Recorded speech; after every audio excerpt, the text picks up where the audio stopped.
মহান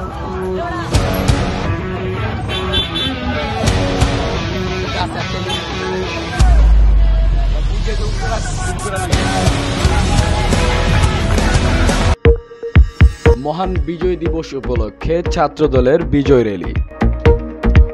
মহান বিজয় দিবস উপলক্ষে নারায়ণগঞ্জ জেলা ছাত্রদলের উদ্যোগে ১৬ ডিসেম্বর বিকেল ৪টায় নারায়ণগঞ্জ জেলা ছাত্রদলের সাবেক সহসভাপতি মোহাম্মদ ইয়াসিন আরাফাতের নেতৃত্বে একটি বিশাল বিজয় র্যালি উদযাপন করা হয়।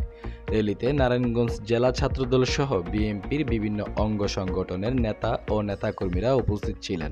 আরও উপস্থিত ছিলেন নারায়ণগঞ্জ জেলা ছাত্রদলের সহ সাধারণ সম্পাদক আরাফাত হোসেন জিসান, এনায়েতনগর ইউনিয়ন ছাত্রদলের সহ সভাপতি মোহাম্মদ আলী আকাশ, এনায়েতনগর ইউনিয়ন ছাত্রদলের সহসভাপতি মোহাম্মদ হৃদয়, এনায়েতনগর ইউনিয়ন ছাত্রদলের সহসভাপতি আসাদুজ্জামান অপু, এনায়েতনগর ইউনিয়ন ছাত্রদলের সহসভাপতি মোহাম্মদ রাকিব, ৭ নং ওয়ার্ড ছাত্রদলের সহসভাপতি ইমরান হোসেন, ৮ নং ওয়ার্ড ছাত্রদলের সভাপতি মোহাম্মদ তুহিন সহ বিএনপির বিভিন্ন অঙ্গ সংগঠনের নেতা ও নেতাকর্মীরা উপস্থিত ছিলেন।